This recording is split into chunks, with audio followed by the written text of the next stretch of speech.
Një përrua që kalon nga lartësitë në përlagjet e qytetit të Krujës ka shkaktuar gërryrje të tokës duke rrezikuar shëmbjen e disa banesave, si dhe të dy pallateve aty pranë. Rreshtet e rëna gjatë fundjavës që kaloi kanë agravuar situatën. Banorët kanë apeluar për ndërhyrje rreth 3 vite më parë, por siç shihet dhe në pamje, dy pallate dhe disa banesa janë të rrezikuara seriozisht të shëmben. Kjo është një përrua që kalon një rrezik disa pallate, disa shtëpi private që rrezikojnë gjatë rreshjeve të shiut. Një është i vdekur gjatë gjithë kohës ku kalon, rrezikojnë shumë jetën. Pallate sidomos njëherë ja ku i ke, shikoni, verifikoni. Çdo gjë është bën i punim, është bën i vjedhje jashtëmase, e jashtëzakonshme. Ktu vetëm punim nuk është, shikojeni në urën. Prit neta mund të kalon mbi 100 familje që çojnë kalamajt në për kopshtet, çerdhe, në për shkolla.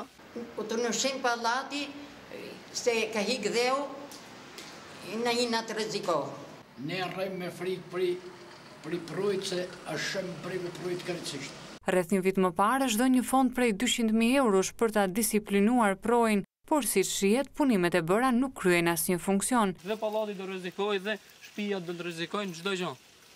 Çdo gjë, këtu është një punim i jashtëzakonshëm, i pa vlerë kërkuni. Lidhur me këtë situatë është proceduar penalisht ish kryetari i Bashkisë së Krujës Shkëlzen Hoxha për abuzim me fondet dhe shpërdorim detyre.